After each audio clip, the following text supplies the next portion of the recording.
and welcome to Skynomics Academy. My name is Sunil Kumar Yadav और भैया क्या कर रहे हो?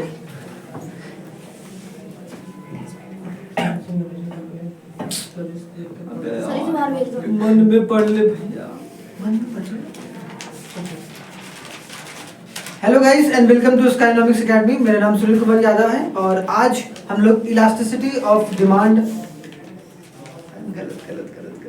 आज मैं सप्लाई पढ़ रही, इलास्टिसिटी ऑफ डिमांड बोल रहा सप्लाई एंड इलास्टिसिटी। हाँ, hello guys and welcome to Skynomics Academy. आज हम लोग इलास्टिसिटी ऑफ सप्लाई के साथ साथ सप्लाई के कॉन्सेप्ट को जो हमने समझा था उसको थोड़ा सा आगे हम लोग बढ़ाएंगे। उसके बाद हम लोग इलास्टिसिटी ऑफ सप्लाई को भी देखेंगे। सप्लाई में हमने बेसिक कॉन्सेप्ट के बारे में देखा था, है कि नहीं, कि सप्लाई क्या होता है, और लास्टली हमने देखा था कि इंडिविजुअल सप्लाई क्या होता है और मार्केट सप्लाई क्या होता है कि नहीं, कि मार्केट सप्लाई उसमें भी देखा था। इंडिविजुअल में इंडिविजुअल सप्लाई शेड्यूल क्या होता है, इंडिविजुअल सप्लाई कर्व क्या होता है। फिर हमने देखा था मार्केट सप्लाई शेड्यूल क्या होता है और मार्केट सप्लाई कर्व क्या होता है। और लास्टली हमने थोड़ा सा क्या पढ़ा था भाई, आपको पता होगा सप्लाई फंक्शन के बारे में, है कि नहीं। सप्लाई फंक्शन क्या होता था?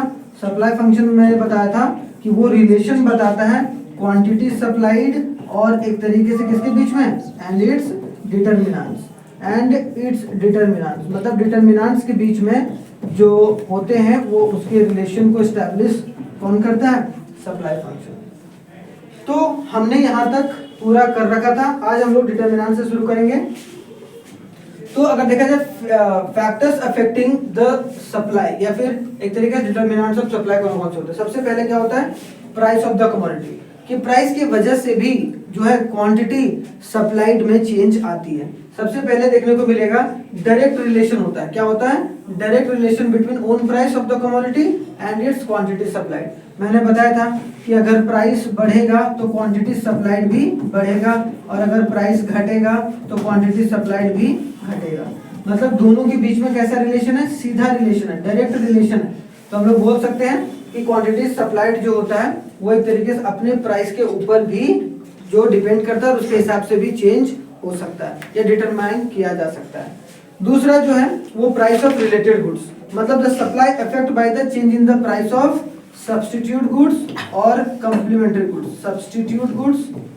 सब्स्टिट्यूट और एंड, या फिर ऐसे कर दो सब्स्टिट्यूट एंड कॉम्प्लीमेंट्री गुड्स, ठीक है, कॉम्प्लीमेंट्री गुड्स की कॉम्प्लीमेंट्री गुड्स के सप्लाई में भी चेंजेस आते हैं अगर उसके कोई भी रिलेटेड गुड्स में चेंजेस आता है। हमने ये जाना था कि सब्स्टिट्यूट में क्या होता है भाई, जिसे रिप्लेस किया जा सकता है, जैसे कि टी और कॉफी, सिंपल सा एग्जांपल था, है कि नहीं। और कॉम्प्लीमेंट्री में हमने देखा था कार और पेट्रोल, जो एक साथ दोनों को कंज्यूम किया जाता है, ब्रेड एंड बटर वगैरह। तो ये सब सारी चीजों को देखा जा सकता है। अब जो होगा वो हम लोग सब्स्टिट्यूट गुड्स को देखेंगे कि सप्लाई आखिरकार सब्स्टिट्यूट गुड्स के प्राइस में चेंज होने की वजह से, मतलब सब्स्टिट्यूट गुड्स का एक गुड्स में प्राइस चेंज होने की वजह से उसके क्वांटिटी में दूसरे जो गुड्स होते हैं उसकी क्वांटिटी में क्या अंतर या फिर क्या चेंज देखने को मिलता है। अब देखो, it generally observe that supply of a good is inversely related with the price of substitute goods. So the rise of the price of the T, अगर मान लो टी का अगर प्राइस बढ़ता है तो एक तरीके से it will lead to the fall in the supply of coffee. तो उसके वजह से क्या होगा, एक तरीके से जो कॉफी का सप्लाई होगा वो एक तरीके से क्या होगा, fall in the supply of coffee. Coffee का सप्लाई, क्वांटिटी सप्लाइड कम होगा, समझ में है। तो अगर इसका प्राइस बढ़ेगा तो as per the law of supply इसकी क्वांटिटी सप्लाइड बढ़ेगी भाई, ठीक है। क्यों? क्योंकि टी बनाने वाले जो दुकानदार है या प्रोड्यूसर है उसके पास क्या हो रहा है, ज्यादा पैसा आ रहा है, और ज्यादा पैसा आएगा तो टी ज्यादा बनेगा, और ज्यादा बनेगा तो इसी को एक तरीके से हम लोग बोलेंगे कि चेंज हो रहा है। तो हमें चेंज इसमें देखना है, दोनों में, कि इसके प्राइस में चेंज हो रहा है लेकिन इसकी क्वांटिटी में सप्लाइड में चेंज हो रही है, समझ में आया।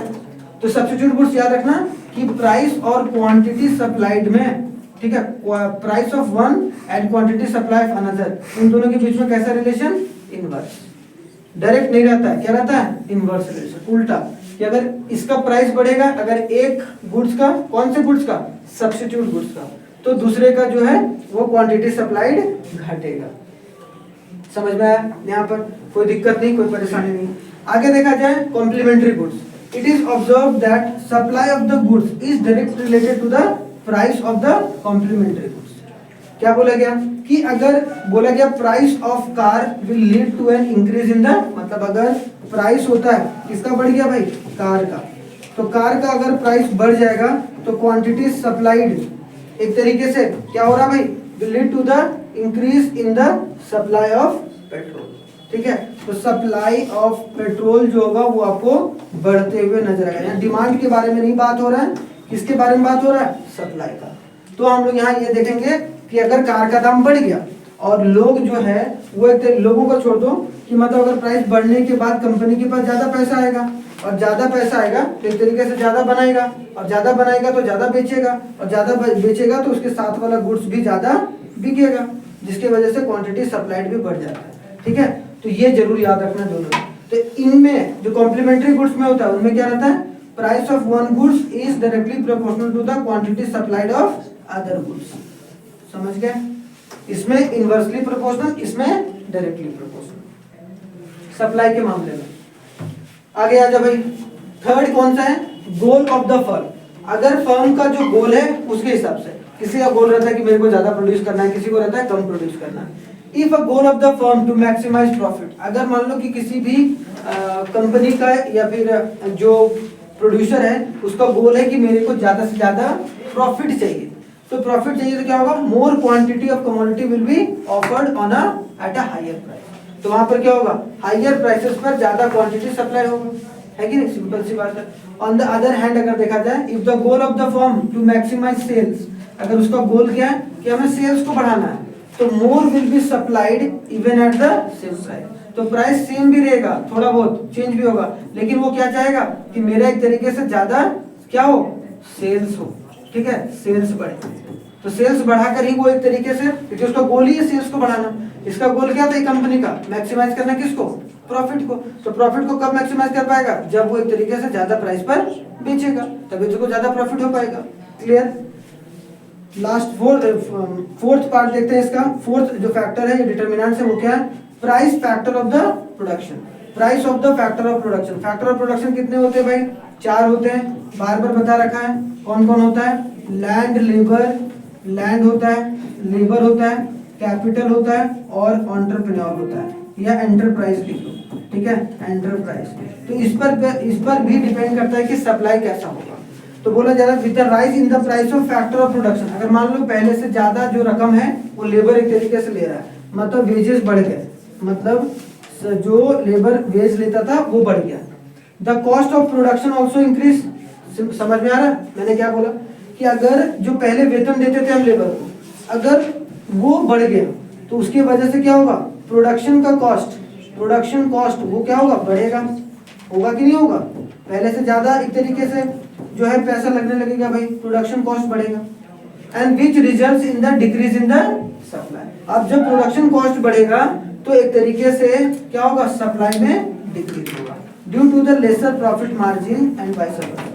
ठीक है, जिसकी वजह से क्या होगा, क्वांटिटी सप्लाइड आपको क्या देखने को मिलेगा, कम होगा।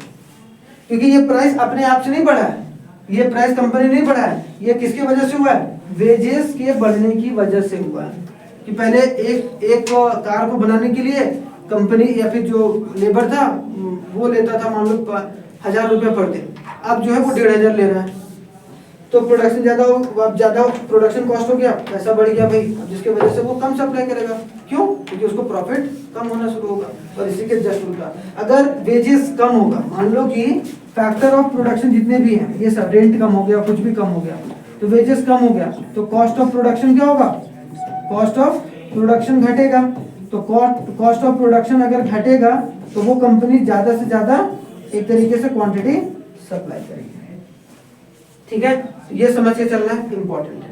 आई होप सो यहाँ तक कंप्लीट होगा। आगे अगर देखो next, state of technology. Technology पर भी डिपेंड करता है कि आप क्वांटिटी सप्लाई ज्यादा करोगे या कम करोगे। इसमें क्या है भाई, देखो new discoveries bring the reduction in the cost. अब मान लो कि जैसे अभी एआई आया, तो एआई की वजह से या रोबोटिक्स आ रहा है, उसकी वजह से क्या हो रहा है, कॉस्ट ऑफ प्रोडक्शन कम हो रहा है। जितना ज्यादा मशीनीकरण होगा, जितना ज्यादा मशीन्स आएंगे, टेक्नोलॉजी बढ़ेगा, उतना ज्यादा प्रोडक्शन जो होगा उसकी कॉस्ट कम आएगी। तो मतलब अगर टेक्नोलॉजी बढ़ा, मान लो कि टेक बढ़ गया, तो टेक बढ़ने की वजह से कॉस्ट ऑफ प्रोडक्शन क्या हुआ, इसमें एक तरीके से क्या आया, कमी आया है ना। Cost of production decreases and increase in the production, और उसकी वजह से क्या होगा, कभी भी मैंने क्या बताया कि जब कॉस्ट ऑफ प्रोडक्शन कम हो, मतलब आपको ये पेन बनाने में पहले से कम खर्चा आ रहा है, तो आपका एक तरीके से सप्लाई बढ़ जाता है, तो क्वांटिटी सप्लाइड यहाँ पर क्या होगा, बढ़ जाएगी। बस ऐसे हम लोगों को लेकर चलना है। This will increase the level of supply also and the cost saving technology shift the supply curve to the right, जिसकी वजह से राइट की तरफ शिफ्ट कर जाएगा। आगे आते हैं भाई 6 में, number of firms in an industry, increase in the number of firms implies that increase in the market supply. Simple सी बात सोचो कि अगर पहले 5 कंपनी थी, तो मान लो 5 कंपनी थी, तो मार्केट में कितना पेन आ रहा था, मान लो मार्केट में आ रहा था 5000 पेन, ठीक है। अब मान लो कंपनी का नंबर ऑफ फर्म्स जो है वो 10 हो गए, ठीक है। अब 10 कंपनी हो गई भाई, तो पहले से कम सप्लाई होगा या ज्यादा होगा, ज्यादा होगा, सिंपल सी बात है। यहाँ 10,000 सप्लाई हो गया, तो क्वांटिटी सप्लाइड बढ़ गया। कब बढ़ा भाई, जब नंबर ऑफ फर्म्स हमारा बढ़ेगा। अगर नंबर ऑफ फर्म्स घट जाएगा तो मार्केट सप्लाई भी एक तरीके से आपको डिक्रीज होते हुए देखने को मिलेगा।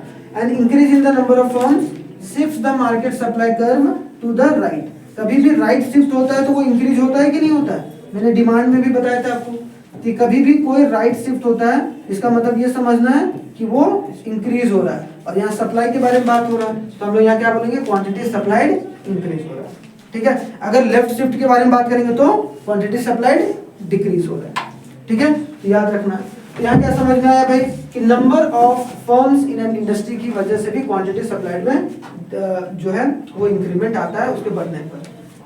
फिर आते हैं सेवेंथ में क्या हो गया, बिजनेस कॉन्फिडेंस और एक्सपेक्टेशन। अगर बिजनेस एक्सपेक्ट कर रहा है, जैसे मान लो in the situation of high business confidence investment trend to raise and the supply starts rising. मान लो ये लग रहा है कि भाई बिजनेस में बहुत अच्छे तरीके से होने वाला है, मान लो ये सोच रहा है कि आने वाले एक मतलब 2-3 महीने में बहुत सामान बिकेगा, तो मतलब क्या है, इसका मतलब क्या होगा, उस समय क्वांटिटी सप्लाइड क्या हो जाएगा, बढ़ जाएगा, ठीक है। जो बना के रखेगा भाई ताकि वो सप्लाई हो, तब एक तरीके से धड़ाधड़ वो अपने सामान को बेचे। लेकिन जस्ट उल्टा, अगर मान लो कि बिजनेस ये लग रहा है कि भाई दिक्कत है, इन्फ्लेशन है, ज्यादा इन्फ्लेशन हो जाएगा भाई, या हो सकता है कि मंदी आ जाए, ठीक है, डिप्रेशन या डिप्रेशन में चला जाए बिजनेस, तो एक तरीके से वहां पर क्वांटिटी सप्लाई क्या देखने को मिलेगा, कम। तो बिजनेस क्या एक्सपेक्ट कर रहा है कि आने वाले समय में हम ज्यादा प्रॉफिट कमा रहे हैं या कमाना चाह रहे हैं, तो अगर ये देख रहे हैं कि यार आने वाले समय ना ये सामान जो होगा बहुत बिक्री होगा, तो वो सामान का प्रोडक्शन बढ़ा देगा। अगर लग रहा है कि नहीं गड़बड़ होने वाला है, नहीं बिकेगा, तो झूठ मूठ में हम एक तरीके से क्या प्रोड्यूस करने से कोई फायदा नहीं, क्वांटिटी सप्लाई करने से फायदा नहीं, तो वो क्या करेगा, डिक्रीज कर देगा। गवर्नमेंट पॉलिसी भी बहुत इंपॉर्टेंट रोल प्ले करता है, खास करके सप्लाई में। अगर मान लो the production of commodities is discouraged if the rate of GST is high imposed on the goods, then the supply will decrease। अगर मान लो जीएसटी बढ़ गया किसी भी गुड्स पर, तो जीएसटी बढ़ जाता है तो क्वांटिटी सप्लाइड क्या होगा, कम हो जाएगा, सिंपल सी बात है। जैसे अभी देखो हाल ही में बाइक्स वगैरह पर बहुत सारे पर जीएसटी कम किया गया, तो उससे क्या हुआ, मार्केट में सप्लाई बढ़ा। तो यहाँ पर हमें क्या समझना है कि अगर जीएसटी अगर कम हो जाएगा तो क्वांटिटी सप्लाइड आपको ज्यादा देखने को मिलेगा। बस ये बेसिक सा चीज था जिसको मतलब सिंपल सी बात है, टैक्स कम देगा तो एक तरीके से कॉस्ट ऑफ प्रोडक्शन में बचत होगा, तो वो ज्यादा एक तरीके से सामान बेच के प्रॉफिट कमा सकता है, ज्यादा क्वांटिटी सप्लाई करेगा, ठीक है। तो याद करना है, इंपॉर्टेंट है। तो जो फर्स्ट 5 फैक्टर था वो इंडिविजुअल सप्लाई को इफेक्ट कर रहा है। फर्स्ट 5 कौन कौन से थे भाई, ये देखो, ये दोनों यहाँ देखो, फर्स्ट 5 कौन कौन थे, देखो यहाँ state of technology individual demand को मतलब एक पर्टिकुलर फर्म को कर सकता था, price of factor of production एक particular, goal of the firm एक पर्टिकुलर, फिर उसके बाद देखने को मिलेगा कौन था, रिलेटेड गुड्स और एक प्राइस ऑफ ओन गुड। ये सब किसको, इंडिविजुअल सप्लाई। लेकिन जो जीएसटी है, अब जीएसटी ऐसा थोड़ा ना कि सिर्फ अंबानी के लिए जीएसटी बढ़ेगा, ठीक है, या फिर सिर्फ महिंद्रा कार के लिए जीएसटी बढ़ गया अब सबके लिए बढ़ा नहीं, वो सबके लिए होता है। इसीलिए गवर्नमेंट पॉलिसीज या बिजनेस कॉन्फिडेंस, ठीक है, या फिर आपको देखने को नंबर ऑफ फर्म्स, ये मार्केट के बारे में बात किया जा रहा है। तो कहीं आ गया कि मार्केट सप्लाई का डिटरमिनेंट्स बताइए, तो आप लोग लिखोगे number of firms of the industry और उसके बाद एक्सपेक्टेशन और उसके बाद आप लिख के चलोगे गवर्नमेंट पॉलिसी, क्योंकि गवर्नमेंट पॉलिसी सारे पर, वो कोई एक पर्टिकुलर बिजनेस पर इफेक्ट नहीं डालता है, ठीक है, क्लियर। आगे देखो, आगे आते हैं हम लोग सप्लाई और एक तरीके से स्टॉक के बीच में बेसिक डिफरेंस क्या है। सप्लाई और स्टॉक, देखो जो स्टॉक होता है ना उसको हम लोग बोलते हैं इंटेंडेड सप्लाई, ठीक है, याद रखना। और जो सप्लाई होता है हम लोग उसको बोलते हैं एक्चुअल सप्लाई। जैसे मान लो आपने एक आप मान लो कि ये चिंटू था, कौन था, चिंटू क्या, बाइसाइकिल का दुकान है बेचारे का, ठीक है, बड़ा अच्छा बिजनेस चल रहा है इसका। अब बाइसाइकिल का दुकान है भाई, तो इसने क्या सोचा कि आने वाले समय बड़ा अच्छा मतलब सप्लाई होगा, मार्केट अच्छा रहने वाला है। इसने मान लो कि 500 बाइसाइकिल जो है बनाकर स्टॉक में रख लिया। तो मतलब वो कितना बाइसाइकिल बेचना चाह रहा है, 500। इसका मतलब that is called the intention, मतलब उसका इंटेंडेड सप्लाई, जितना वो बेचना चाह रहा है आने वाले समय में, ठीक है। लेकिन जब 2 महीने बीत गया, उसने जो सोचा था उसका जो पूरा सेल हुआ, तो सेल हुआ उसका मान लो 400, ठीक है, या फिर सेल हो गया मान लो 700 हो गया, उसे और बनाना पड़ा, ठीक है। तो एक तरीके से जो ये एक्चुअल सप्लाई हो रहा है ना, जो बाद में, उसको हम लोग क्या बोलेंगे, सप्लाई का नाम बोलते हैं या फिर एक्चुअल सप्लाई। तो स्टॉक देख रहे हो, स्टॉक मतलब जो सामान हमने स्टॉक में बना के रखा है ताकि आने वाले समय में बेचेंगे, ठीक है। और जो सप्लाई का मतलब एक्चुअल सप्लाई क्या हो रहा है, ठीक है। तो देखो स्टॉक जो है वो स्टैटिक कॉन्सेप्ट है। स्टैटिक कॉन्सेप्ट मतलब क्या, कि भाई आपने स्टॉक में कितना माल रखा हुआ है, 500, तो मतलब 500 स्टैटिक हो गया, फिक्स है। लेकिन आपका कितना सेल होगा वो मार्केट के सिचुएशन पर डिपेंड है। तो इसीलिए हम लोग इसको क्या बोलते हैं, supply is the flow concept. तो याद रखना कि जो स्टॉक है वो हमारा स्टैटिक कॉन्सेप्ट है, स्टैटिक मतलब एक फिक्स बस, और जो फ्लो कॉन्सेप्ट है वो हमारा सप्लाई होता है, ठीक है। The difference between the supply and the stock mainly depends upon the nature of the commodity। अब ये commodity के नेचर पर डिपेंड कर रहा है कि उसका नेचर कैसा है, क्या वो जल्दी खराब होने वाला है या बहुत देर में रहने वाला है, वो सब चीज पर। जैसे देखो फॉर पेरिसेबल, पेरिसेबल का मतलब पेरिसेबल कमोडिटी वैसे कमोडिटी होते हैं जो बहुत जल्दी खराब हो जाता है, जैसे कि मान लो fish, fruit. Supply and stock will be the same. इसमें लगभग समय आप ऐसा नहीं कर सकते हो कि चलो भाई मछली आने वाले समय ज्यादा बिकेगा तो हम आज ही उसको 100 क्विंटल मछली ला के रख देते हैं, फिर 2 साल बाद बेचेंगे, तो मछली कोई लेगा नहीं, आपका पैसा बर्बाद हो जाएगा। ऐसा फ्रूट्स में भी नहीं कर सकते, वेजिटेबल्स में भी नहीं कर सकते, दूध में भी नहीं कर सकते ना, जो भी पेरिसेबल गुड्स है। तो उसमें क्या होगा, जो स्टॉक रहता है वही सप्लाई होता है। अब मान लो कि आप ये डिजिटल बोर्ड को कंपनी बना रही है, ये पेन बना रही है, तो उसको स्टॉक में रख सकती है, तो ये खराब होने वाली चीज नहीं है कि नहीं। तो हमें समझना है कि फॉर पेरिसेबल गुड्स जो स्टॉक और जो सप्लाई होता है वो लगभग समय आपको सेम देखने को मिलेगा। लेकिन दूसरे तरफ अगर देखा जाए the commodity which are non perishable, जैसे कि टीवी हो गया, एसी हो गया, विच हेल्ड बैक, उसको मतलब जब प्राइस भाई कम होगा तो उसको हम रोक के रखेंगे, जब प्राइस हाई होगा तब बेचेंगे। तो if the price are not favourable in the short though stocks are potential supply, देख रहे हो, तो उसको होल्ड करके रखा जा सकता है, स्टॉक करके रखा जा सकता है, तो उतना ही बेचेगा जितना उसको बेचना होगा, ठीक है, मतलब जितना उसको स्टॉक से माल निकालना होगा उतना ही बेचेगा। ऐसा नहीं कि उस समय सप्लाई और स्टॉक जो होगा वो सेम होगा, ठीक है। इन अदर वर्ड अगर देखा जाए, stock refers to the quantity of goods that are available with a seller to offer for a sale. Stock का मतलब है कि कितना क्वांटिटी जो है एक सेलर के पास है ताकि उसको आने वाले समय में बेच सके मार्केट में, that is called the stock, ठीक है। मान लो तुम आईफोन की एक आपने ऑथराइज डीलर ले रखा है, आपने 500 आईफोन मंगाया आईफोन वाले से, ठीक है, मैन्युफैक्चरर से, तो आपने उसको स्टॉक में रखा है कि जितना वो बेचना चाह रहा है। तो वही बात बोला गया कि stock refers to the quantity of goods, कि quantity of goods that are available, जो अवेलेबल करवाया जाता है सेलर के थ्रू ताकि उसको बाद में सेल कर सके। लेकिन on the other hand supply refers to the quantity of goods that a seller is actually able to sell, जितना वो एक्चुअल में सेल करता है। मान लो कि एक महीने में उसने 20 आईफोन बेचा, 20 आईफोन बेचा मतलब उसका सप्लाई कितना का हुआ एक महीने का भाई, 20 आईफोन का, समझ गए। लेकिन स्टॉक हो सकता है कि 480 स्टॉक होगा इस समय, उससे पिछले महीने उसका 500 स्टॉक था आईफोन का, समझ लो। तो जितना बेचना चाह रहा है that is called the stock, जितना बिक गया actually sold, actually sell in the market, that is called the supply. समझ में आ गया। और सप्लाई को ही एक्चुअल सप्लाई भी बोलते हैं और स्टॉक को इंटेंडेड सप्लाई भी बोलते हैं। तो ये दोनों में बिल्कुल भी आपको कंफ्यूज नहीं होना है। चलिए ठीक है, देखो भाई आगे आगे देखा जाए स्टॉक और सप्लाई के बीच में डिफरेंस। देखो भाई थोड़ा सा पढ़ो।